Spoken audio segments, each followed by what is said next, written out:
કેમ છો વિદ્યાર્થી મિત્રો? હું સોનલ પટેલ આપનું આપણી ધુરંધર બેચ છે ઉત્કર્ષ બેચ 2025 ધ જીપીએસ સ્ટડીઝ નામની ચેનલ પર હાર્દિક સ્વાગત કરું છું. ચાલો તો અત્યારે સામાજિક વિજ્ઞાન વિષય ધોરણ 10 માં ચાલી રહ્યું છે આપણું 10મા નંબરનું ચેપ્ટર, જેનું નામ છે ભારત કૃષિ.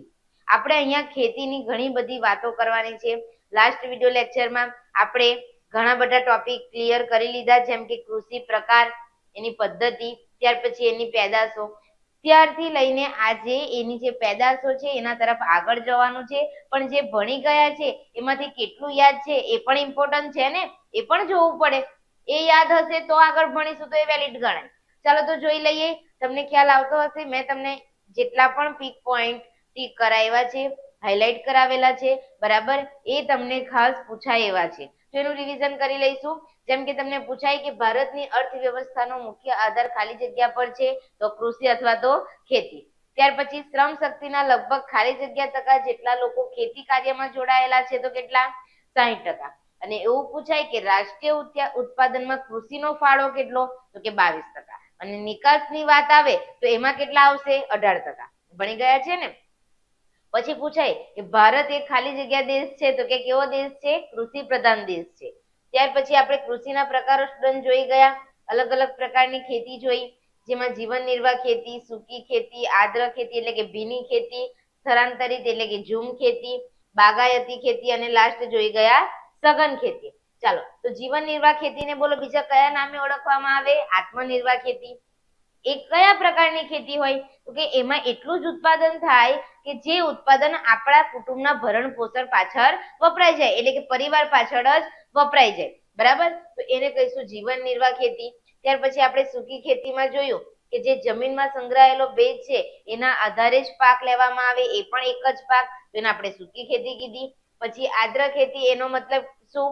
કે એક કરતા વધારે પાક લેવાય, કે જ્યાં વરસાદનું પ્રમાણ વધુ છે, સિંચાઈની સગવડ વધારે છે, ત્યાં તમે એક કે બે પાક લઈ શકો છો.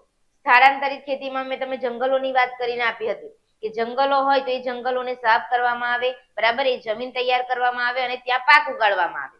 પછી તો કે ત્યાંથી જગ્યા બદલીને બીજી જગ્યાએ જવામાં આવે અને પછી ત્યાં પાક ઉગાડવામાં આવે, તો એ થઈ તમારી સ્થળાંતરિત ખેતી. ત્યાર પછી આપણે વાત કરી બાગાયતી ખેતી. ખૂબ જ કાળજીપૂર્વક ખેતી કરવામાં આવે, જેમ કે રબર છે, ચા છે, કોફી છે, કોકો, ત્યાર પછી નાળિયેર, ઘણા બધા ફળો, બરાબર. ત્યાર પછી એમાં શાની જરૂર પડે? તો કે વધારે પડતું ઇન્વેસ્ટ આપણે કરવું પડે, વધારે પડતી આપણી પાસે સ્કિલ માંગી લે, બરાબર. ત્યાર પછી આપણને નોલેજ હોવું જોઈએ, આપણી પાસે જુદા જુદા યંત્રો હોવા જોઈએ, ખાતર હોવા જોઈએ, સિંચાઈની પદ્ધતિઓ હોવી જોઈએ, તો આપણે બાગાયતી ખેતી કરી શકીએ છીએ. ત્યાર પછી આપણે વાત કરી સઘન ખેતીની. તો સઘન ખેતીમાં સ્ટુડન્ટ આપણે જોઈ ગયા કે જ્યાં સિંચાઈની સુવિધા વધુ છે ત્યાં રાસાયણિક ખેતરો, કીટનાશકો અને વિવિધ પ્રક્રિયામાં યંત્રોના વ્યાપક ઉપયોગથી, એટલે કે યંત્રોના વધુ પડતા ઉપયોગથી શું આવી ગયું? યાંત્રિકીકરણ આવી ગયું, બરાબર. તો એને જે કહેવાય છે સઘન ખેતી. તો કે ત્યાં કયા પાકોનું વધારે વાવેતર કરાય છે? રોકડિયા પાક. ત્યાર પછી તો કે હેક્ટર દીઠ ઉત્પાદનમાં ખૂબ જ વધારો થાય, યાદ રાખજો, સઘન ખેતીમાં, બરાબર. અને સઘન ખેતીને બીજા કયા નામે ઓળખવામાં આવે છે? વ્યાપારી ખેતી. ત્યાર પછી હવે કમ્પ્લીટ થયા અહીંયા કૃષિના પ્રકાર. ત્યાર પછી આપણે જોઈ કૃષિની પદ્ધતિ. 3 પદ્ધતિ હતી. એક તો સજીવ પદ્ધતિ, ત્યાર પછી સજીવ ખેતી, ટકાઉ ખેતી અને મિશ્ર ખેતી. સજીવ ખેતીમાં જોઈ ગયા કે કોઈ પણ કેમિકલ વાળા જે રાસાયણિક ખાતરો છે એનો ઉપયોગ કરવામાં આવતો નથી, બરાબર. તો આપણે એની વ્યાખ્યા જોઈ ગયા હતા કે ભાઈ સજીવ ખેતી એટલે ખેતીની એવી પદ્ધતિ કે જેમાં યુરિયા કે બીજા કોઈ પણ પ્રકારના રાસાયણિક ખાતર અને જંતુનાશક દવાનો ઉપયોગ કરવામાં આવતો નથી. અને આ જે સજીવ ખેતીની જે પેદાશ છે એ કેવી હોય છે? એકદમ પોષણયુક્ત હોય છે. ચાલો તો કે એમાં કુદરતી સ્વાદ, મીઠાશ અને સોડમ હોય છે. ત્યાર પછી ટકાઉ ખેતી, મિશ્ર ખેતી પણ જોઈ ગયા. ત્યાર પછી ખાસ તમને આ જે કોષ્ટક હતું એ યાદ રાખવાનું કીધું હતું, યાદ છે કે નહીં? ખરીફ પાક, રવિ પાક અને જાયદ પાક. બોલો ખરીફ પાક ક્યારે લેવામાં આવે? ચોમાસામાં, રવિ પાક શિયાળામાં અને જાયદ પાક ઉનાળામાં. પછી એનો સમયગાળો લખી દેવાનો. તો કે ચોમાસું છે એ ક્યારે આવે? તો કે જૂન મહિનાથી લઈને ઓક્ટોબર નવેમ્બર સુધી લગભગ ચોમાસું ચાલતું હોય. શિયાળો ક્યારે આવે? તો કે એ પણ દિવાળીના સમયગાળામાં, એટલે કે ઓક્ટોબર નવેમ્બર થી લઈને માર્ચ એપ્રિલ સુધી. અને ઉનાળો તો કે માર્ચ થી લઈને જૂન મહિના સુધી ઉનાળો હોય. અને એના એક્ઝામ્પલ તમને યાદ રાખવાના કીધા હતા. ત્યાર પછી સ્ટુડન્ટ મુખ્ય કૃષિ પાકમાં આપણે આ કોષ્ટક જોઈ ગયા લાસ્ટ, બરાબર, જેના વિશે હવે આજના સેશનમાં આપણે ભણવાના છીએ. કે ધાન્ય પાક કોને કહેવાય. ત્યાર પછી કઠોળ, તેલીબિયા, પીણા, રોકડિયા પાક, ઔષધીય મસાલા પાક, ફળ, શાકભાજી, એમાં કોનો કોનો સમાવેશ થાય એ આપણે ડિટેલ્સમાં જોઈ ગયા છે. તો સ્ટુડન્ટ આજના સેશનમાં આ દરેક જે અલગ અલગ પાક અહીંયા તમને નામ લખેલા દેખાય છે એનું મહત્વ શું, એ કયા કયા રાજ્યમાં થાય છે, બરાબર, ગુજરાતના કયા કયા પ્રદેશમાં થાય છે, એને કેવી જમીન અનુકૂળ છે, તો એ બધા વિશે આજે આપણે માહિતી જાણવાની છે. અને ફરી કહું છું, આ જે ચેપ્ટર છે એમાં પણ તમારે માહિતી યાદ રાખવી જ પડશે, બરાબર, પણ એ કઈ રીતે યાદ રાખવાની એની નોટ્સ તમને હું આપી દઈશ. એટલે વિડિયો લેક્ચર છે એ લાસ્ટ સુધી બધાએ જોવાનો છે અને તમારા જેટલા પણ ફ્રેન્ડ્સ છે, તમારા જેટલા પણ ગ્રુપ છે એમાં આ વિડીયોની લિંક શેર કરી દો, બરાબર, જેથી એમને પણ હેલ્પ થઈ જાય. અને તમે અત્યાર સુધી ચેનલ સબસ્ક્રાઇબ નહીં કરી હોય તો કરી દો અને ખાસ પેલું નોટિફિકેશન વાળું બટન છે એ દબાવવાનું ભૂલશો નહીં. ઓકે, એટલે નવો વિડીયો અપલોડ થાય તો તમને જાણ થઈ જાય. ચાલો, તો આજે શરૂઆત કરવાની છે આપણે ધાન્ય પાક. ધાન્ય પાકમાં કોનો કોનો સમાવેશ થાય છે, તો કે ડાંગર છે. ડાંગર એટલે કે આપણે ચોખા ખાઈએ ને, દરરોજ આપણને ખીચડી કે ભાત તો જોઈએ જ, તો કે ડાંગર છે. ત્યાર પછી ઘઉંમાંથી દરરોજ રોટલી બનાવીને આપણે ખાતા જોઈએ છીએ. ત્યાર પછી પણ ઘણી બધી આઈટમ બને. પછી જુવાર છે, જુવારના રોટલા, બાજરીના રોટલા ખાતા હોઈએ છીએ, મકાઈના પણ રોટલા બને, જવ છે. તો આ બધા ધાન્ય પાક વિશે સ્ટુડન્ટ આપણે 1 બાય 1 ચોપડીમાં જેટલું કન્ટેન્ટ આપેલું છે એના વિશે આજે આપણે સમજવાનું છે. ચાલો, તો બધાનું ધ્યાન અહીંયા, જે પોઈન્ટ 1 માર્ક્સમાં પૂછાઈ શકે એવા હોય એ હું તમને ટીક કરાવી દઈશ. અને આ જે અલગ અલગ પાક વિશે આપણે ભણીશું એ તમને 4 માર્ક્સમાં અથવા 3 માર્ક્સમાં પણ પૂછી શકે છે, બરાબર. તો તમારે ફરજિયાત યાદ રાખવું પડશે, આ ડાંગર વાળો સવાલ પૂછાય જ છે, બરાબર. ચાલો, તો જોઈએ ધાન્ય પાક. કે ભારતમાં કુલ વાવેતર વિસ્તારના લગભગ 75% વિસ્તારમાં ધાન્ય પાકની ખેતી થાય છે. ટીક કરો પહેલા તો. કે સ્ટુડન્ટ આપણો જે ભારત દેશ છે એમાં જે આપણે ખેતી કરીએ છીએ, જેટલા વિસ્તારમાં આપણે પાક વાવીએ છીએ એમાંથી લગભગ 75% વિસ્તાર તો એવો છે કે જેમાં આપણે ધાન્ય પાક જ ઉગાડીએ છીએ, જેમ કે ચોખા છે, ઘઉં છે, મકાઈ છે, બાજરી, જુવાર, એ બધું જ ઉગાડીએ છીએ. 25% ભાગમાં બીજું બધું વાવેતર થાય, બરાબર. અને કુલ ઉત્પાદનના આશરે 50% ઉત્પાદન ધાન્ય પાકમાંથી આપણને મળે છે. તો કે મુખ્ય ધાન્ય પાક નીચે મુજબ છે. ચાલો, એમાં નંબર 1 વાત કરીશું આપણે ડાંગર, જેને અંગ્રેજીમાં કહેવામાં આવે છે રાઈસ, ચોખા. ચાલો, તો કે ડાંગર એ આપણો સૌથી મહત્વનો ધાન્ય પાક છે, બરાબર. ટીક કરજો, તમને પૂછાય છે કે ખાલી જગ્યા સૌથી મહત્વનો ધાન્ય પાક છે. અત્યારે આપણે જેટલા પણ જોઈ ગયા ને ધાન્ય પાક, કે ભાઈ ડાંગર, ઘઉં, જુવાર, બાજરી, મકાઈ, જવ, એ બધામાં સૌથી મહત્વનો ધાન્ય પાક કયો, તો કે ડાંગર. ચાલો, તો કે વિશ્વની મોટા ભાગની વસ્તી અને ભારતની લગભગ અડધી વસ્તી ખોરાકમાં ચોખાનો વપરાશ કરે છે. મેં તમને નહીં કીધું કે ભાઈ ખીચડી અને ચોખા નહીં મળે તો મેડમ અમને તો ઊંઘ જ નહીં આવે. અને એમાંથી જાત જાતની વાનગીઓ બને ચોખામાંથી. સૌથી વધારે ચોખાના લોટમાંથી કોઈને ભાવતું હોય તો ખીચું, મોંમાં પાણી આવી ગયું હશે, બરાબર. ચાલો, એવી તો અઢળક આઈટમો બને. તો કે ડાંગરના ઉત્પાદનમાં વિશ્વમાં ચીન પછી ભારત કયા ક્રમે છે, બીજા ક્રમે છે. ટીક કરો, ખાસ પૂછાય છે કે ભાઈ ડાંગરના ઉત્પાદનમાં વિશ્વમાં ભારત ખાલી જગ્યા ક્રમે છે. જવાબ શું આવશે, બીજા ક્રમે.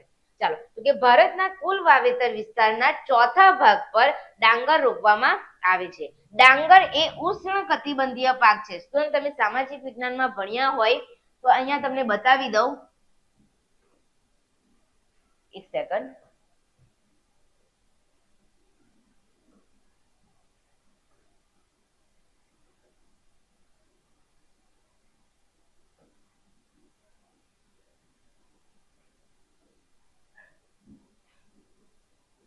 ચાલો, કઈ નહીં, જોઈ લઈએ, બરાબર. તમે આ રીતે જોયું હોય તો વચ્ચે શું છે, કર્કવૃત અને મકરવૃત છે.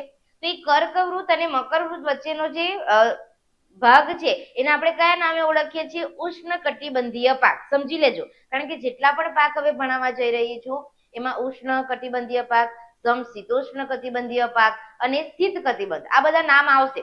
તો આ જે કર્કવૃત અને મકરવૃત વચ્ચેનો ભાગ છે એને કહેવામાં આવે છે ઉષ્ણ કટિબંધીય પાક. ત્યાર પછી એક કર્કવૃતની ઉપરનો ભાગ અને મકરવૃતની નીચેનો ભાગ કહેવાય છે સમશીતોષ્ણ કટિબંધીય પાક. અને આ જે છેલ્લો ભાગ છે એને કહેવામાં આવે છે શીત કટિબંધ. ક્લિયર છે? તો આ ડાંગર છે એ કેવો પાક છે, તો કે ઉષ્ણ કટિબંધીય પાક છે. ચાલો, ટીક કરજો, તમને પૂછાય છે ખાસ કે ડાંગર એ ખાલી જગ્યા કટિબંધીય પાક છે. જવાબ આવશે ઉષ્ણ. ત્યાર પછી વધુ ઉત્પાદન માટે તો કે એને હવે શાની જરૂર છે, તો કે ગરમ અને ભેજવાળી આબોહવા જોઈએ, ઓછામાં ઓછું 20°C જેટલું તાપમાન જોઈએ, નદીઓના કાપની ફળદ્રુપ જમીન જોઈએ અને 100 સેમી કે તેથી વધુ વરસાદ હોય તો જ તમે ડાંગરને ઉગાડી શકો છો.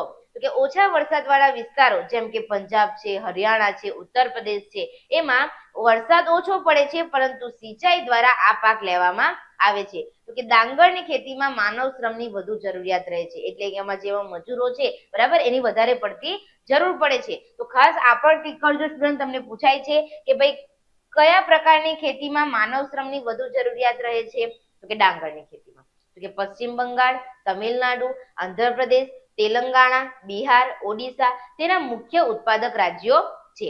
ત્યાર પછી તો કે પશ્ચિમ બંગાળ, ઉત્તર પ્રદેશ, આંધ્રપ્રદેશ, બિહાર, ઓડિશા તથા તમિલનાડુ વગેરે રાજ્યોમાં વર્ષમાં 2 કે 3 વાર આ પાક લેવામાં આવે છે. હવે જોઈએ કે ગુજરાતમાં કઈ કઈ જગ્યાએ થાય છે. તો કે સુરત છે, તાપી છે, પંચમહાલ છે, અમદાવાદ છે, ખેડા, આણંદ, વલસાડ વગેરે જિલ્લામાં ડાંગરનું વાવેતર થાય છે. ડાંગર એ પાણીની વધુ જરૂરિયાત વાળો પાક છે. આપણે આગળ જ વાત કરી ગયા, એને વરસાદ કેવો જોઈએ? વધારે. આ પણ ખાસ પૂછાય છે કે કયા પ્રકારનો પાક પાણીની વધુ જરૂરિયાત વાળો છે? તો શું આવશે? ડાંગર. તો કે તેમ છતાં ડાંગરના ખેતરમાં સતત પાણી ભરી રાખવાને બદલે ફુવારા પદ્ધતિથી સિંચાઈ કરીને ઓછા પાણીથી પણ તમે ડાંગરને ઉગાડી શકો છો. જુઓ તમે અહીંયા આકૃતિમાં જોઈ શકો છો, દેખાય છે તમને? તો આ જે પાક છે એ શાનો છે? ડાંગર છે. ચાલો હવે સ્ટુડન્ટ આપણે અહીંયા શરૂઆત કરીએ ઘઉં. ઘઉંની રોટલી ખાવ છો ને બધા? ચાલો તો જોઈએ કે ડાંગર પછી ઘઉં એ આપણા દેશનો બીજો મહત્વનો ધાન્ય પાક છે. યાદ રાખજો, ધાન્ય પાકમાં પહેલા નંબર પર કોણ આવે? ડાંગર. ત્યાર પછી કોણ આવે? તો કે ઘઉં. જોઈએ તો કે દેશનો બીજો મહત્વનો ધાન્ય પાક છે. ભારતની 1/3 ખેત ભૂમિ પર તો ઘઉંની ખેતી કરવામાં આવે છે. આ પણ પ્રશ્ન તમને પૂછાય છે, ટીક કરો કે ખાલી જગ્યા પાકની ખેતી ભારતની 1/3 ભૂમિ પર કરવામાં આવે છે. તો શું આવશે?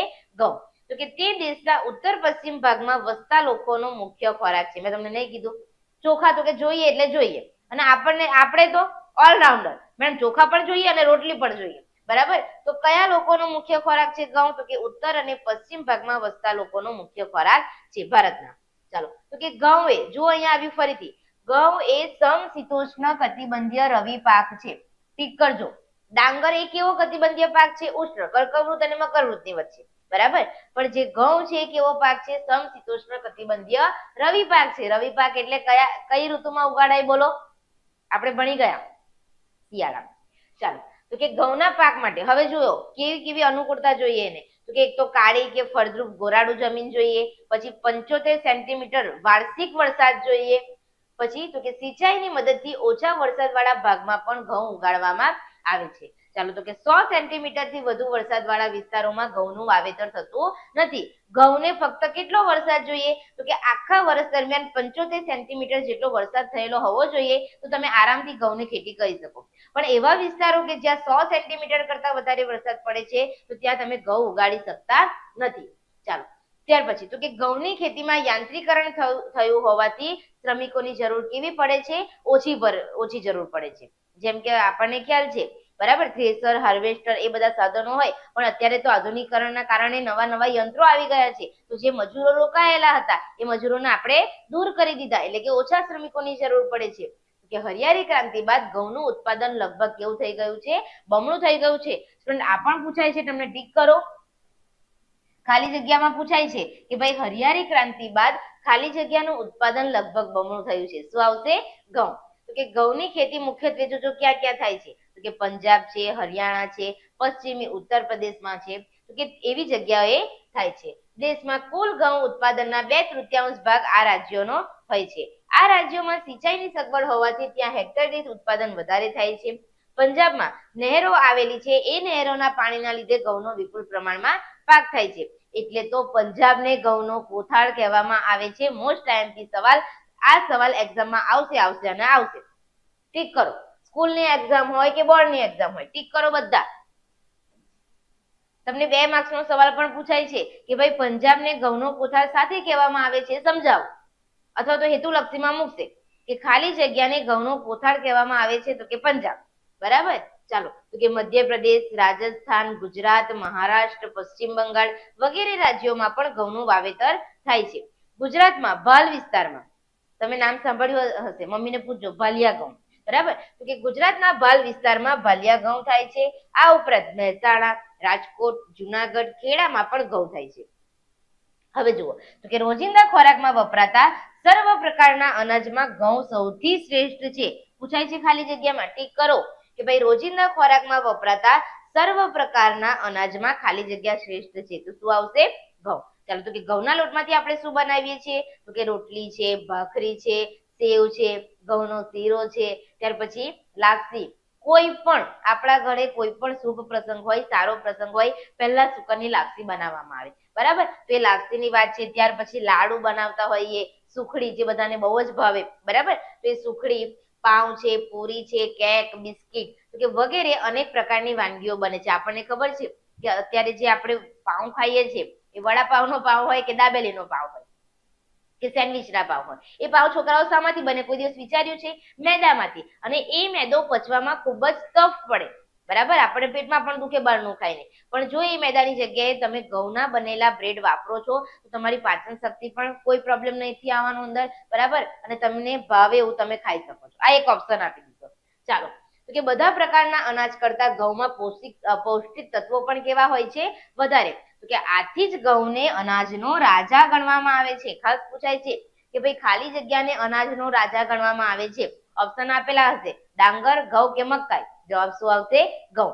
બે ઇમ્પોર્ટન્ટ સવાલ અહીંયાથી યાદ રાખવાના છે કે ખાલી જગ્યાને અનાજનો કોઠાર કહેવામાં આવે તો પંજાબ, અને ખાલી જગ્યા અનાજનો રાજા ગણાય તો શું આવશે? ઘઉં. બોલો, ક્લિયર છે? નોટ્સ આપું છું, ધાન્ય પાક પૂરા થશે એટલે એક સામથી નોટ્સ આપી દઈશ, અત્યારે ભણી લો. ઓકે, ચાલો. તો અહીંયા સ્ટુડન્ટ તમને નકશો આપેલો છે, તમે જોઈ શકો છો કે ભારત ખેતીના પાક આપેલા છે, એમાં ડાંગર અને ઘઉં કઈ કઈ જગ્યાએ થાય એ તમને આપેલું છે. તો તમે જોઈ શકો છો કે આ જે ભારત દેશનો નકશો છે એમાં જે ઊભી લાઈન તમને અહીંયા દેખાય છે, જુઓ આ જે તમને અહીંયા ઊભી લાઈન દેખાય છે તો એ બધી જગ્યાએ શું થાય છે? ડાંગર. અને તમને અહીંયા જે આડી લાઈન દેખાય છે ત્યાં શું થાય છે? ઘઉંનું ઉત્પાદન થાય છે. ક્લિયર છે બધાને? ચાલો આગળ વધીએ. તો કે જુવાર, બાજરી, મકાઈ અને જવ એ ભારતમાં ઉગાડવામાં આવતા મુખ્ય જાડા ધાન્ય છે, બરાબર. ચાલો, હવે નેક્સ્ટ ત્રીજા નંબરનો આપણો ધાન્ય પાક જેને કહીએ છીએ આપણે જુવાર. બધાના ઘરે જુવારના રોટલા વધારે બનતા હોય, બેઝિક. ચાલો તો જોઈએ કે ડાંગર અને ઘઉં પછી જુવાર એ ભારતમાં સૌથી વધુ ઉત્પન્ન થતું ધાન્ય છે. તો કે દક્ષિણના ઉચ્ચ પ્રદેશમાં સૂકા અને ઓછા વરસાદવાળા વિસ્તારોમાં આ પાકનું પુષ્કળ પ્રમાણમાં એટલે કે વિશાળ પ્રમાણમાં વાવેતર કરાય છે. અને જુવાર એ કેવો પાક છે? તો કે ખરીફ અને રવિ પાક છે. ટીક કરો, પૂછાય છે ખાલી જગ્યામાં. હજુ કહું છું, તમને એવું થતું હશે કે મેડમ તો આખા ચેપ્ટર દરમિયાન ઘણું બધું ટીક કરાવે છે, હેતુલક્ષીમાં પૂછાશે. પણ સ્ટુડન્ટ તમે તમારી નવનીતમાં વાંચશો એટલે તમને વિશ્વાસ થઈ જશે કે હા ભાઈ આ તો 1 to 1 લાઈન બધી મોડે કરવી પડે છે. તો અહીંયા ધ્યાન આપી દો ને, મોડે થઈ જશે. અને એવું તો છે નહીં કે દરેક સેશનમાં આપણે નવું ભણીએ છીએ. નવું ભણીએ તો છે, પણ એ પહેલા આપણો નિયમ છે કે રિવિઝન કરવાનું અને પછી જ આગળ વધવાનું. ભલે 10 મિનિટ બગડે તો બગડે, એ 10 મિનિટ બગડતી નથી, બરાબર. બધું રિમાઇન્ડ થઈ જાય છે. ચાલો, તો તમને પૂછાય કે ભાઈ ખાલી જગ્યા ખરીફ અને રવિ પાક બંને છે, એટલે કે તમે ચોમાસામાં અને શિયાળામાં ઉગાડી શકો છો તેવો પાક કયો? જુવાર. ઓકે, આગળ. તો કે એને કેટલું તાપમાન જોઈએ? તો કે 25 થી 30 સેલ્સિયસ જેટલું તાપમાન જોઈએ. વરસાદ કેટલો જોઈએ? તો કે 50 સેન્ટીમીટર જેટલો. કાળી અને ગોરાડું જમીન જોઈએ, બરાબર. તો ત્યાં તમે આરામથી જુવાર ઉગાડી શકો છો. ક્યાં ક્યાં થાય? તો કે મહારાષ્ટ્ર, કર્ણાટક, આંધ્રપ્રદેશ, તમિલનાડુ, ગુજરાત વગેરે રાજ્યોમાં વધારે ઉત્પાદન થતું હોય છે. ગુજરાતમાં જુવારનું સૌથી વધુ વાવેતર સુરત અને તાપી જિલ્લામાં થાય છે. ખ્યાલ આવે છે? આગળ. તો કે જુવાર જે છે એ લીલા પશુ ચારા તરીકે પણ વિશેષ વપરાય છે. ટીક કરો, પૂછાય છે કે ભાઈ ખાલી જગ્યા લીલા પશુ ચારા તરીકે વપરાય છે. ઓપ્શન આપેલા હશે, ડાંગર, ઘઉં કે જુવાર. બોલો શું આવશે? જુવાર. ચાલો, ત્યાર પછીની ચોથા નંબરનો આપણો ધાન્ય પાક છે બાજરી. બાજરીના રોટલા પણ ઘણા લોકો ખાતા હોય છે. તો કે બાજરી એ શ્રમજીવીઓનું ધાન્ય ગણાય છે. તો કે એને કેટલું તાપમાન જોઈએ? 25 થી 30 સેલ્સિયસ જેટલું તાપમાન, 40 થી 50 સેન્ટીમીટર જેટલો વરસાદ, હલકી રેતાળ જમીનમાં એ સારી રીતે ઉગી શકે છે. ક્યાં ક્યાં જોવા મળે? તો કે રાજસ્થાનમાં, ગુજરાતમાં, ઉત્તર પ્રદેશ, મહારાષ્ટ્ર વગેરે તેના મુખ્ય ઉત્પાદક રાજ્યો છે. ગુજરાતમાં બાજરીના વાવેતરમાં બનાસકાંઠા જિલ્લો મોખરે છે. ટીકરો પૂછાય છે ખાસ કે ભાઈ ગુજરાતમાં બાજરીના વાવેતરમાં ખાલી જગ્યા જિલ્લો મોખરે છે, એટલે કે ખાલી જગ્યા જિલ્લામાં વધુ ઉત્પાદન થાય છે તો ક્યાં? બનાસકાંઠા. બનાસકાંઠામાં બાજરીનું વાવેતર ખૂબ જ થાય. ચાલો હવે 5મા નંબરનો આપણો ધાન્ય પાક છે મકાઈ. ચાલો તો કે મકાઈ એ ધાન્ય ખરીફ પાક છે. ટીક કરજો. કેવો પાક છે? ખરીફ પાક. એટલે કે ક્યારે લેવામાં આવે? ચોમાસામાં. કે ડાંગર અને ઘઉં પછી વિશ્વમાં મકાઈનું સૌથી વધુ વાવેતર થાય છે. ચાલો તો કે મકાઈનો પાક ક્યાં થાય છે? તો કે જ્યાં ડુંગરાળ વિસ્તારો છે એ ડુંગરાળ વિસ્તારોમાં સૌથી વધારે મકાઈનું વાવેતર થાય અને ત્યાંના લોકોનો એ મુખ્ય ખોરાક છે. સ્ટુડન્ટ તમને ખબર હશે કે જ્યારે તમે ફરવા જાઓ છો ને ચોમાસાની સિઝનમાં તો ઠેર ઠેર તમને મકાઈ જોવા મળતા હશે, જેને આપણે ભુટ્ટો કહીએ છીએ, બરાબર, અને ખાવાની મજા પણ આવે. ચાલો તો કે મકાઈમાં મુખ્યત્વે શું આવેલું હોય છે? તો કે સ્ટાર્ચ, તેલ, પ્રોટીન, બાયોફ્યુઅલ જેવા ઘટકો હોવાથી તેનો ઔદ્યોગિક પેદાશમાં પણ ઉપયોગ વધી રહ્યો છે.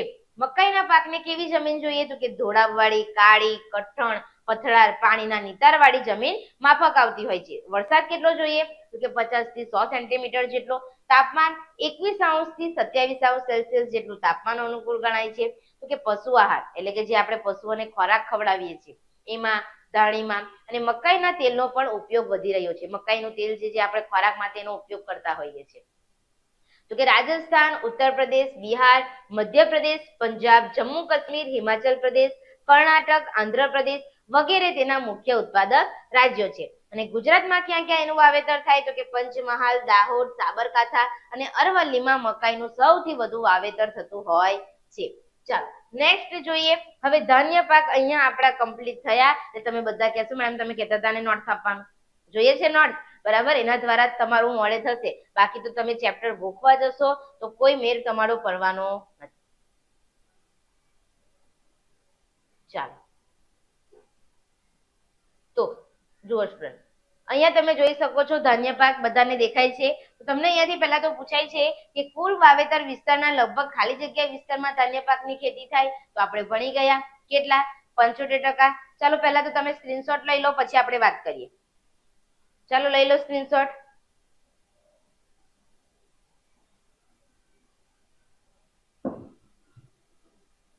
લઈ લીધો બધાએ? ચાલો તો ત્યાર પછી આપણે જોયું કે જેટલું ઉત્પાદન થાય છે એ કુલ ઉત્પાદનના 50% ઉત્પાદન તો આપણને શામાંથી મળી જાય છે? ધાન્ય પાકમાંથી. તો જુઓ આપણે 4 પ્રકારના ધાન્ય પાક ભણી ગયા, બરાબર, 4 ભણી ગયા કે 5 જોઈ લઈએ. એક તો ડાંગર, ઘઉં, ત્યાર પછી જુવાર, બાજરી અને મકાઈ.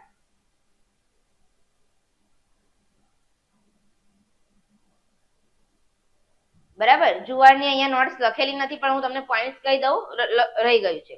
ચાલો ડાંગર જોઈએ. તો ડાંગરમાં શું યાદ રાખવાનું છે? જુઓ તમને ક્વેશ્ચન પૂછાય છે 4 માર્ક્સનો કે સૌથી મહત્વના ધાન્ય પાક વિશે સમજૂતી આપો આવું કહેશે, પણ તમને ખબર હોવી જોઈએ કે સૌથી મહત્વનો ધાન્ય પાક કયો? તો કે ડાંગર, બરાબર. ચાલો તો કે સૌથી મહત્વનો પાક છે, વિશ્વની મોટા ભાગની અને ભારતની અડધી વસ્તીનો ખોરાક શું છે? ડાંગર છે. તો કે ડાંગરના ઉત્પાદનમાં ભારત કયા ક્રમે છે? બીજા ક્રમે છે.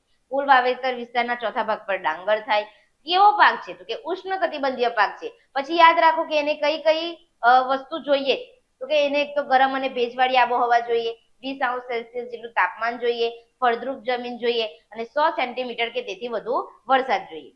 ક્યાં ક્યાં થાય? તો કે PHU. PHU એટલે P એટલે પંજાબ, H એટલે હરિયાણા, U એટલે ઉત્તર પ્રદેશ. આવી રીતે પણ યાદ રાખી શકો. સ્ટુડન્ટ હજુ કહું છું, જેટલું એવું નથી કે મેડમ અહીંયાથી આપે પછી તમે મોડે કરી શકો. આ વસ્તુ તમે જાતે પણ બનાવી શકો છો, બરાબર.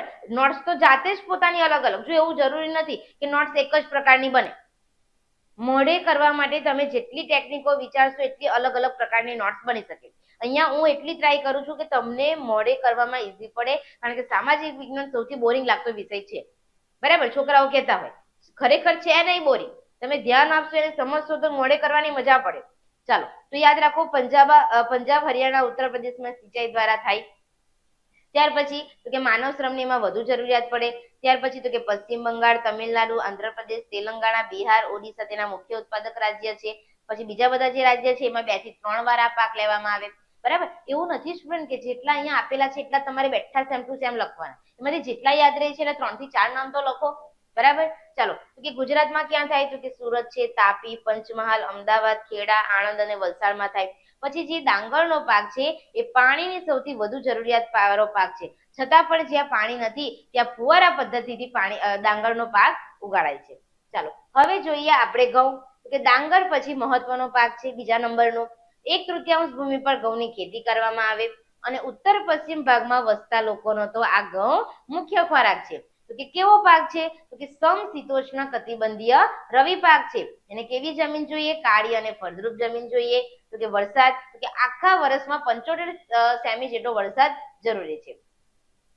તો કે ઓછા વરસાદ વાળા વિસ્તારમાં સિંચાઈની મદદથી પાક લેવામાં આવે. ત્યાર પછી તો કે 100 સેન્ટીમીટર થી જ્યાં વધારે વરસાદ પડે છે ત્યાં તમે એનું વાવેતર કરી શકતા નથી. યાંત્રિકરણના લીધે તો કે એમાં શ્રમિકોની જરૂર પણ ઓછી પડે છે. હરિયાળી ક્રાંતિ બાદ ઉત્પાદન કેવું થઈ ગયું? ઘઉંનું બમણું થઈ ગયું. પછી ક્યાં ક્યાં જોવા મળે એ લખો. પંજાબ તો કે ઘઉંનો કોઠાર કહેવામાં આવે છે.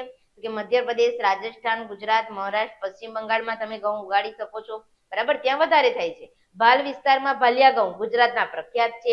મહેસાણા, રાજકોટ, જુનાગઢ, ખેડા ગુજરાતમાં.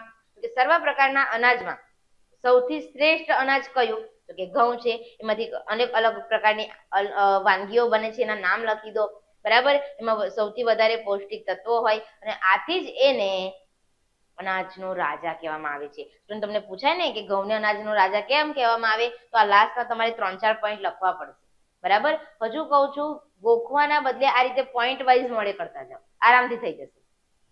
ચાલ હવે જોઈએ બાજરી. તો કે શ્રમજીવીઓનું ધાન્ય છે. તાપમાન કે 25°C થી 30°C જેટલું તાપમાન જોઈએ. વરસાદ તો કે 40 થી 50 સેન્ટીમીટર જેટલો વરસાદ જોઈએ. હલકી રેતાળ જમીન જોઈએ. ત્યાર પછી કયા કયા રાજ્યમાં થાય? તો કે રાજસ્થાન છે, ગુજરાત છે, મહારાષ્ટ્ર છે, ઉત્તર પ્રદેશ છે, બરાબર. અને ગુજરાતમાં બનાસકાંઠા જિલ્લામાં સૌથી વધારે બાજરીનું વાવેતર થાય. ત્યાર પછી જોઈએ મકાઈ. તો કે મકાઈ કેવો પાક છે? ધાન્ય ખરીફ પાક છે.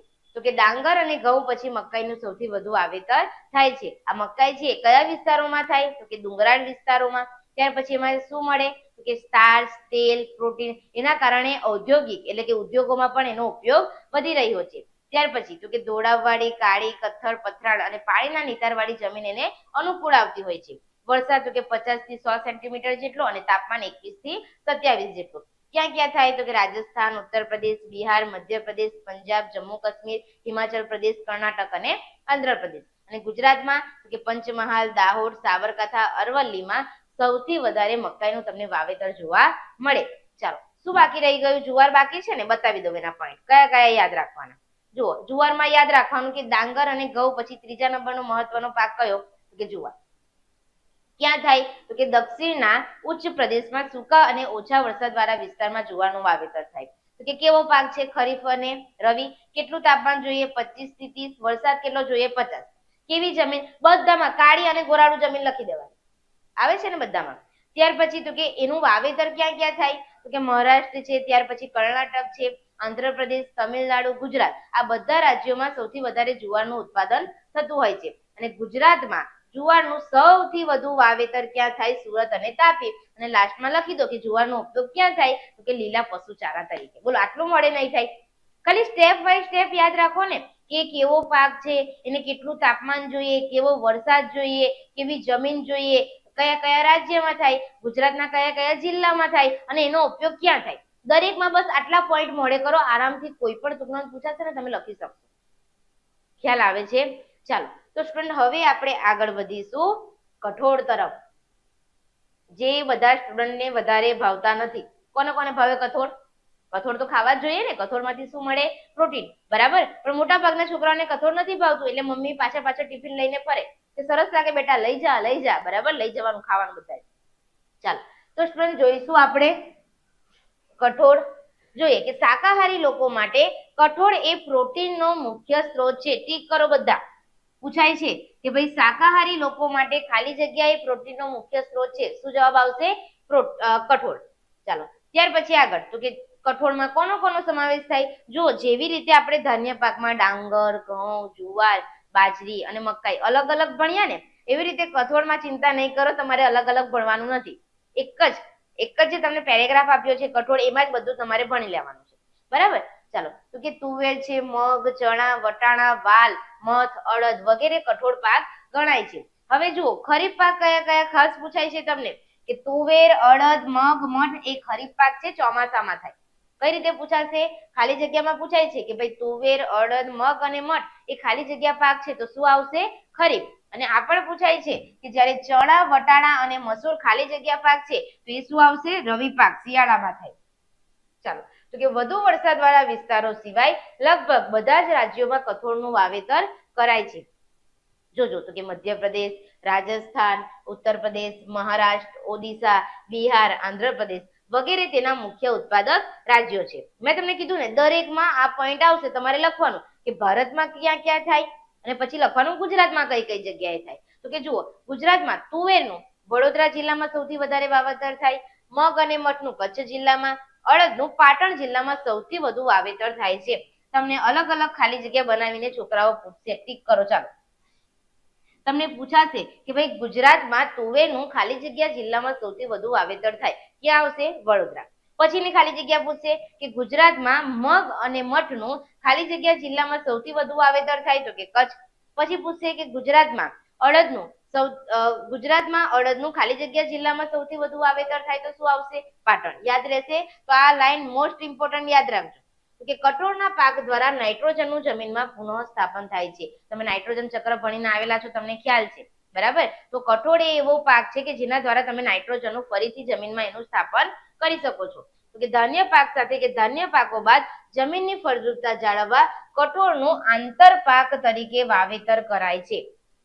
માની લો કે તમે ધાન્ય પાક એટલે કે ડાંગર, ઘઉં, બાજરી, જુવાર વાવતા હોય તો એ પછી તમે કોઈ પણ એક કઠોળ પાક વાવીને તમે જમીનની ફળદ્રુપતા જાળવી શકો છો. કારણ કે આપણને ખ્યાલ છે કે કોઈ જમીન હોય ફળદ્રુપ હોય અને એમાં એક જ પ્રકારનો પાક આપણે વાવ્યા કરીએ તો એ પાકને જેટલા પણ પૌષ્ટિક તત્વો જરૂરી છે એ જમીનમાંથી લઈ લેશે, બરાબર? તો જમીનની ફળદ્રુપતા ઘટી જાય તો આપણે શું કરવું પડે? આંતરપાક લેવા પડે, એટલે વારા પરથી પાક બદલાવ કરવા પડે, બરાબર? તો જમીનની ફળદ્રુપતા જળવાઈ રહે. તો એનો ઓપ્શન છે કે તમે ધાન્ય પાક ઉગાડો છો તો એ પછી તમે કઠોળનું વાવેતર કરી શકો છો, તો જમીનની ફળદ્રુપતા પણ જળવાઈ રહેશે. ચાલો, તો કઠોળમાં આપણે શું યાદ રાખવાનું છે? ખાસ પૂછાય કે પ્રોટીનનો મુખ્ય સ્ત્રોત કયો? કઠોળ. પછી પૂછાય કે ખરીફ પાક કયા કયા? તુવેર, અડદ, મગ અને મઠ. રવિ પાક ચણા, વટાણા અને મસૂર. પછી આ પણ ખાસ યાદ રાખવાનું છે એક તો કે તુવેરનું કયા જિલ્લામાં વાવેતર થાય? વડોદરા. મગ, મઠનું કચ્છ અને અડદનું પાટણ જિલ્લામાં. ચાલો, તો આટલું છે, તો જોઈ લઈએ એની નોટ્સ. ચાલો, કઠોળમાં તમે સ્ટુડન્ટ અહીંયા યાદ રાખી શકો છો. જોઈ લો કે પહેલા તો પ્રોટીનનો મુખ્ય સ્ત્રોત છે. આ ત્રીજી વાર રિવિઝન થાય છે, બરાબર?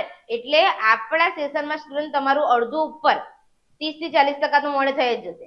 પ્રોટીનનો મુખ્ય સ્ત્રોત છે તો કે તુવેર, મગ, ચણા, વટાણા, વાલ, મઠ, અડદ જે છે એ બધાનો સમાવેશ કઠોળમાં થાય. એમાંથી ખરીફ અને રવિ કયા એ લખો. તો કે તુવેર, અડદ, મગ અને મઠ ખરીફ છે, જ્યારે ચણા, વટાણા અને મસૂર રવિ પાક છે. કે વધુ વરસાદવાળા વિસ્તાર સિવાય બધા જ વિસ્તારમાં કઠોળ તમે વાવી શકો છો. તો કે મધ્યપ્રદેશ, રાજસ્થાન, ઉત્તર પ્રદેશ, મહારાષ્ટ્ર, ઓડિશા, બિહાર, આંધ્રપ્રદેશમાં કઠોળનું વાવેતર થતું હોય છે. અને ગુજરાતમાં ક્યાં ક્યાં થાય? તો કે તુવેરનું વડોદરા જિલ્લામાં, મગ, મઠનું કચ્છમાં અને અડદનું પાટણ જિલ્લામાં. ચાલો, તો કે કઠોળના પાક દ્વારા તમે નાઇટ્રોજનનું જમીનમાં પુનઃસ્થાપન કરી શકો છો અને જમીનની ફળદ્રુપતા જાળવવા માટે ધાન્ય પાક બાદ તમે આંતરપાક તરીકે આ કઠોળના પાકનો તમે ઉપયોગ કરી શકો છો. બોલો, ક્લિયર છે બધાને? ચાલો, તો આગળ વધીએ.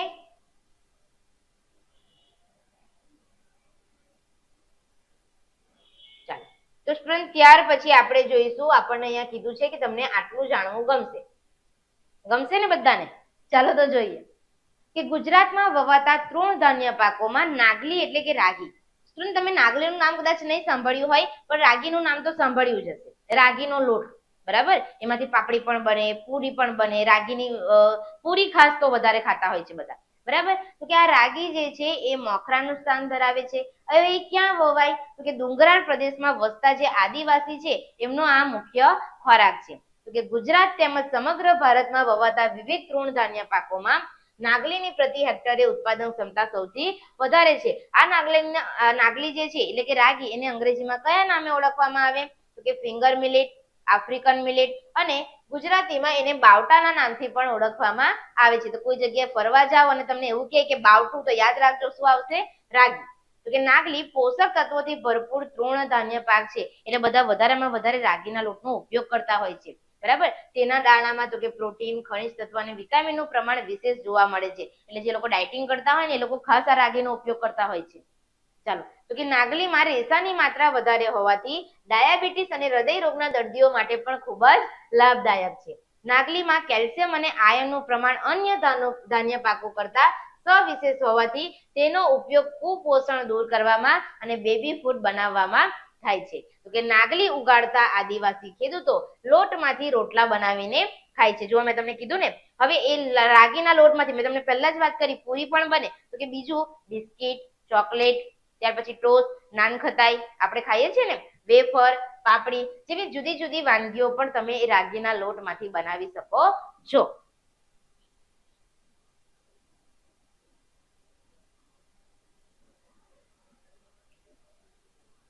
ચાલો, તો સ્ટુડન્ટ ત્યાર પછી છે તેલીબિયા. તેલીબિયાનો મતલબ શું આપણે જોઈ ગયા કે અત્યારે આપણે ખાદ્ય પાક તરીકે એટલે આહારમાં જુદા જુદા તેલનો ઉપયોગ કરીએ છીએ, બરાબર. તો એ બધાનો જ તેલીબિયામાં સમાવેશ થાય. બધાના ઘરે અલગ અલગ તેલ વપરાતું હોય. ચલો તો જાણીએ તેલીબિયા વિશે. તો કે મગફળી એટલે કે સિંગ તેલ આપણે ખાઈએ છીએ, તલનું તેલ, ત્યાર પછી સોયાબીન, એરંડા, એરંડા એટલે સૂજી દિવેલનો ઉપયોગ કરીએ છીએ ને એ, ત્યાર પછી સરસવ, સૂર્યમુખી, અળસી વગેરે તેલીબિયા ગણાય છે. તો યાદ રાખજો કે તેલીબિયામાં કોનો કોનો સમાવેશ થાય. તો કે ભારતીય ભોજનમાં તેલનું ખૂબ જ મહત્વનું સ્થાન છે. આપણને ખબર છે તેલ ઓછું હોય તો પણ આપણને તો ગમે નહીં. આ કેવું ફીકું ફીકું શાક, બરાબર ને. ચાલો, તો કે તેલીબિયામાંથી ખાદ્ય તેલ ઉપરાંત દાણામાંથી જે આપણે એના દાણા હોય, બરાબર, એમાંથી તેલ કાઢી લઈએ અને પછી જે ખોળ વધે છે એને આપણે પશુઓના આહાર તરીકે ઉપયોગ કરીએ છીએ, બરાબર. તો લખ્યું છે જુઓ કે તેલ કાઢી લીધા પછી વધતો ખોળ પશુઓના ખોરાક અને સેન્દ્રિય ખાતર તરીકે પણ વપરાય છે. ચાલો તો વન બાય વન જોતા જઈએ તેલીબિયા. એમાં સૌ પ્રથમ જોઈશું સ્ટુડન્ટ આપણે મગફળી વિશે. ખાસ સિંગ તેલ સરસ લાગે ખાવામાં, બરાબર. ચાલો તો એના વિશે જાણીએ કે મગફળી એ તેલીબિયા પાકમાં સૌથી મહત્વનું સ્થાન ધરાવે છે. જેવી રીતે ધાન્ય પાકમાં સૌથી મહત્વનો પાક કયો? ડાંગર. એવી રીતે તેલીબિયામાં સૌથી મહત્વનું સ્થાન કોણ ધરાવે? મગફળી ધરાવે. અને સ્ટુડન્ટ એવું કહેવામાં આવે છે કે આ જે મગફળીનું તેલ છે ને એ તમે ખાઓ, બરાબર, તો તમને હૃદય રોગની બીમારી હોય, કેન્સર હોય, બ્લડ પ્રેશર હોય, ત્યાર પછી સાંધાનો કોઈ દુખાવો હોય તો પણ તમને રાહત મળી શકે છે. ખ્યાલ આવે છે? ચાલો, તો કે મગફળીના પાકને કાળી, જુઓ અહીંયા પણ સેમ પોઈન્ટ બધામાં જ આવશે. કેવી જમીન જોઈએ? તો કે કાળી, ગોરાળું, લાવાની રેતી મિશ્રિત, પાણી ન ભરાઈ રહે તેવી જમીન જોઈએ. તાપમાન કે 20 થી 25 સેલ્સિયસ જેટલું તાપમાન જોઈએ. વરસાદ તો કે 50 થી 70 સેન્ટીમીટર જેટલો. તો કેટલો વરસાદ અનુકૂળ છે. ત્યાર પછી તો કે મગફળી ખરીફ પાક છે. પહેલા તો ખરીફ એટલે ચોમાસામાં ઉગાડાય અને સિંચાઈની સગવડ હોય ત્યાં ઉનાળુ પાક તરીકે પણ વવાય છે. તો કે ક્યાં ક્યાં થાય? કયા કયા રાજ્યમાં? તો કે ગુજરાત છે, આંધ્રપ્રદેશ છે, તમિલનાડુ, મહારાષ્ટ્ર તેના મુખ્ય ઉત્પાદક રાજ્યો છે. તો કે મગફળી ઉત્પાદનમાં વિશ્વમાં ભારતનો ચીન પછી બીજો ક્રમ છે. ટીક કરો. આ પણ તમને પૂછાશે કે મગફળીના ઉત્પાદનમાં વિશ્વમાં ભારતનો કયો ક્રમ છે? તો કે બીજો ક્રમ છે, બરાબર. દેશમાં કુલ મગફળી ઉત્પાદનમાં ગુજરાત રાજ્ય પ્રથમ ક્રમે છે. ટીક કરો. આખા ભારત દેશમાં કુલ મગફળી ઉત્પાદનમાં પ્રથમ ક્રમે કોણ છે? આપણું ગુજરાત રાજ્ય. ચાલો, તો કે જુનાગઢ, ગીર સોમનાથ, અમરેલી, રાજકોટ, ભાવનગર વગેરે જિલ્લાઓમાં મગફળી વવાય છે. અને ગુજરાતમાં ખાદ્ય તેલ તરીકે અત્યારે જ કીધું સિંગ તેલ વિશેષ પ્રમાણમાં વપરાય છે. ઠીક કરો. આ પણ તમને ખાસ પૂછાય છે કે ભાઈ ગુજરાતમાં ખાદ્ય તેલ તરીકે કોનો ઉપયોગ વિશેષ થાય છે? તો શું આવશે? સિંગ તેલ. બોલો, ખ્યાલ આવ્યો? ચાલો, હવે જોઈએ આગળ તલનું તેલ. તો સ્ટુડન્ટ એવું કહેવામાં આવે છે, એવું માનવામાં પણ આવે છે કે તલનું તેલ આપણે ખાઈએ ને તો આપણને કબજિયાતની સમસ્યા આપણે દૂર થઈ જાય. ત્યાર પછી તો કે આપણું પાચન ક્રિયા હોય, પાચન ક્રિયા પણ સુધરે. કોઈને એસિડિટીની પ્રોબ્લેમ રહેતી હોય, ગેસની પ્રોબ્લેમ રહેતી હોય, પેટમાં દુખાવો થતો હોય તો પણ તલનું તેલ તમારા માટે બહુ સારું, બરાબર. પછી એવા લોકો કે જેને પથરીની પ્રોબ્લેમ હોય, બરાબર, તો એવું કહેવામાં આવે છે કે તલનું તેલ તમે ખાઓ ને તો એ પથરી છે એ તૂટીને બહાર નીકળી જાય, બરાબર. તો એ ઘણા બધામાં તલનું તેલ ઉત્તમ છે. ચાલો, તો કે સદીઓથી ભારતમાં તલના તેલનો વપરાશ થાય છે. ઉત્તર ભારતમાં તે વરસાદ પર આધારિત કેવો પાક છે? ખરીફ પાક છે. દક્ષિણ ભારતમાં રવિ પાક તરીકે અને ક્યારેક જાયદ પાક તરીકે પણ વવાય છે. એટલે ટૂંકમાં ઓલરાઉન્ડર છે, ખરીફ, રવિ અને જાયદ. તો કે લગભગ બધા જ રાજ્યોમાં તેનું વાવેતર થાય છે અને બધા તેલીબિયામાં તલ સૌથી વધુ તેલનું પ્રમાણ ધરાવે છે.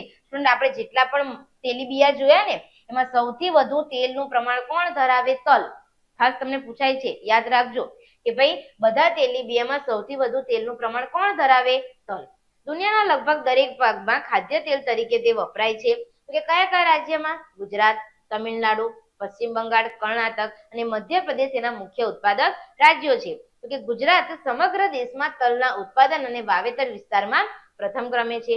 ગુજરાતમાં સૌથી વધુ વાવેતર ક્યાં થાય છે? બનાસકાંઠા જિલ્લામાં. ખાસ યાદ રાખો, આગળ પણ આવી ગયું ને. ચાલો, તો કે ભારત વિશ્વમાં તલની સૌથી વધુ નિકાસ કરતો દેશ છે. પણ પૂછાય છે, ટીક કરો કે ભારત વિશ્વમાં શાની સૌથી વધુ નિકાસ કરે છે? તો કે તલની.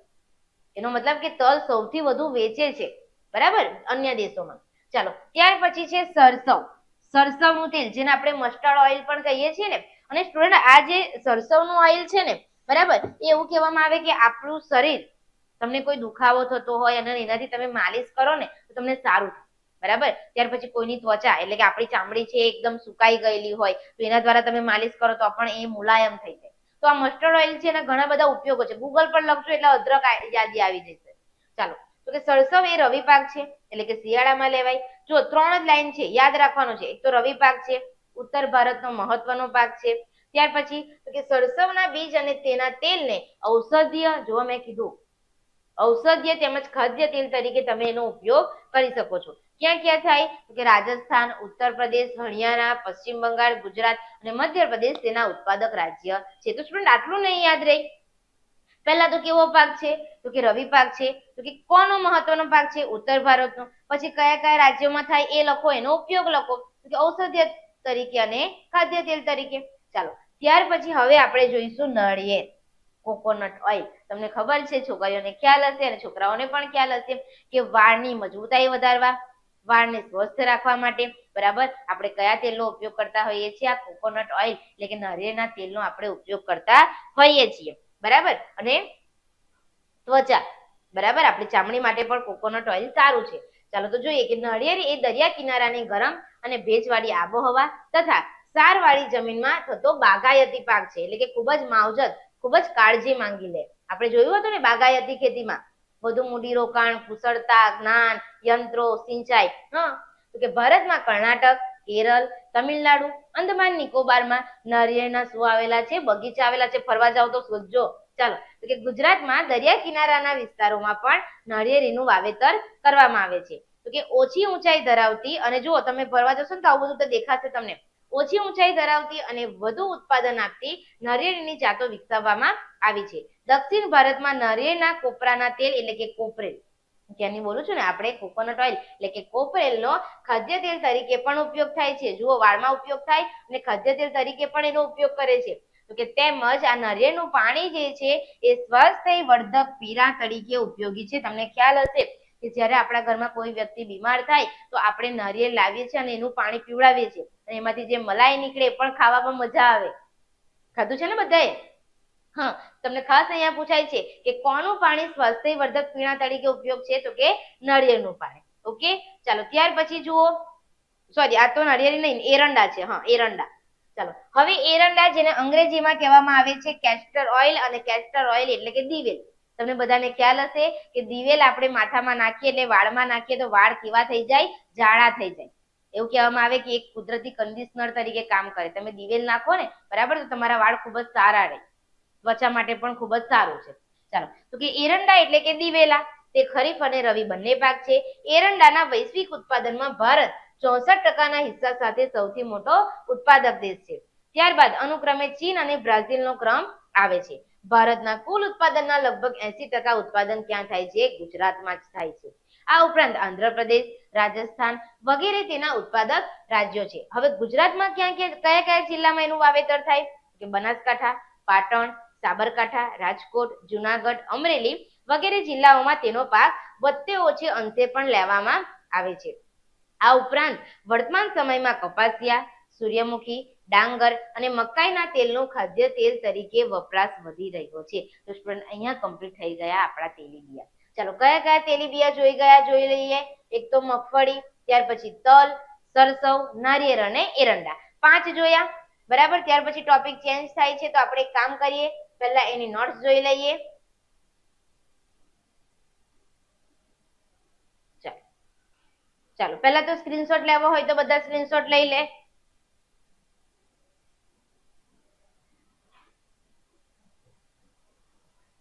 લઈ લીધો? ચાલો તો રિવિઝન કરી લઈએ ને. મગફળી શું યાદ રાખવાનું? તેલીબિયામાં સૌથી મહત્વનો પાક છે, બરાબર. સૌથી મહત્વનું સ્થાન ધરાવે. જમીન કેવી જોઈએ? કાળી, કસવાળી, ગોળારૂ, ફળદ્રુપ. પછી તાપમાન 20 થી 25, વરસાદ 50 થી 70. પછી તો કે ખરીફ પાક છે, સિંચાઈની સગવડ, બરાબર. કયા ભારતના કયા રાજ્યમાં થાય? તો કે ગુજરાત, આંધ્રપ્રદેશ, તમિલનાડુ અને મહારાષ્ટ્ર. આખા વિશ્વમાં ભારતનો ક્રમ કયો? તો કે બીજો. ગુજરાતનો કયો? તો કે પ્રથમ, બરાબર. પછી જુનાગઢ, ગીર સોમનાથ, અમરેલી, રાજકોટ અને ભાવનગરમાં એનું વાવેતર થાય છે. અને ખાદ્ય તેલ તરીકે સિંગતેલનો ઉપયોગ થાય. પછી તલમાં શું યાદ રાખવાનું? તો કે તલનું તેલ. પછી વરસાદ પર આધારિત ખરીફ પાક છે. દક્ષિણ ભારતમાં તો કે રવિ અને જાયદ પાક તરીકે એનું વાવેતર થાય. ત્યાર પછી બધા જ રાજ્યોમાં એનું વાવેતર થઈ શકે છે. સૌથી વધુ તેલનું પ્રમાણ હોય તો શામાં? તલમાં. તો કે ખાદ્ય તેલ તરીકે એનો ઉપયોગ થાય છે. પછી ભારતના કયા રાજ્યો? તો કે ગુજરાત, તમિલનાડુ, પશ્ચિમ બંગાળ, કર્ણાટક અને મધ્યપ્રદેશ. તલના ઉત્પાદન અને વાવેતરમાં પ્રથમ ક્રમ હોય તો ગુજરાતનો. પછી ગુજરાતના કયા જિલ્લામાં સૌથી વધુ તલનું વાવેતર થાય છે? કે બનાસકાંઠા જિલ્લો. અને ભારત સૌથી વધુ નિકાસ કરતો દેશ છે કઈ બાબતમાં? તલની બાબતમાં. ચાલો ત્યાર પછી આપણે જોઈ ગયા સરસવ. કેવો પાક છે? રવિ પાક છે, ઉત્તર ભારતનો મહત્વનો પાક છે. પછી મેં તમને કીધું એમ કે એનો ક્યાં ઉપયોગ થાય? તો કે એક તો ઔષધીય તેલ તરીકે અને ખાદ્ય તેલ તરીકે. પછી લખી દો કે કયા રાજ્યમાં એનું વાવેતર થાય છે. ચાલો પછી જોઈએ નારિયેળ, કોકોનટ ઓઇલ. તો કે દરિયા કિનારાની ગરમ અને ભેજવાળી આબોહવા અને ક્ષારવાળી જમીનમાં એનું વાવેતર થાય. તો કે નારિયેળના બગીચા આવેલા છે ક્યાં? કર્ણાટક, કેરળ, તમિલનાડુ, અંદમાન, નિકોબાર. તો કે ગુજરાતના દરિયા કિનારાના વિસ્તારોમાં એનું વાવેતર થતું હોય છે. પછી તો કે ઓછી ઊંચાઈ ધરાવતી અને વધુ ઉત્પાદન આપતી નારિયેળની જાતો પણ વિકસાવવામાં આવી છે. તો કે દક્ષિણ ભારતમાં આ કોપરેલનો ખાદ્ય તેલ તરીકે પણ ઉપયોગ થાય છે. ચાલો આપણે નથી કરતા મોટે ભાગે, બરાબર, પણ દક્ષિણ ભારતમાં જાઓ તો એ લોકો કોપરેલનો ખાદ્ય તેલ તરીકે ઉપયોગ કરે છે. ચાલો તો કે આ જે નારિયેળનું પાણી છે એ તમે સ્વાસ્થ્યવર્ધક પીણા તરીકે ઉપયોગ કરો તો તમારા શરીર માટે ખૂબ જ સારું છે. એવું કહેવામાં આવે કે દરરોજ ઉઠીને એ પાણી પીવું જોઈએ, બરાબર, બ્રશ કર્યા પહેલા. ચાલો હવે જોઈએ એરંડા. તો કે એરંડાનો મતલબ શું? દિવેલા. કેવો પાક છે? ખરીફ અને રવિ એટલે કે શિયાળા અને ચોમાસામાં થાય. ત્યાર પછી તો કે ભારત 64% હિસ્સાનો મોટો ઉત્પાદક દેશ છે, બરાબર.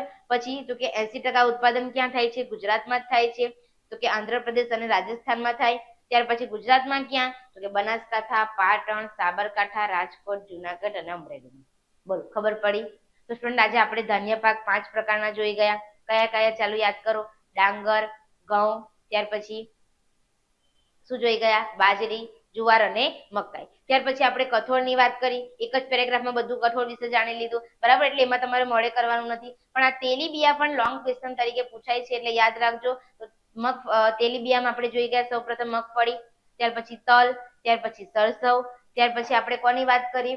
નાળિયેર, અને લાસ્ટમાં જોયું એરંડા. બોલો તો આજે અહીં સુધી રાખીએ. 3 પ્રકારની પેદાશ આપણી કમ્પ્લીટ થઈ ચૂકી છે: ધાન્ય પાક, કઠોળ અને તેલીબિયા.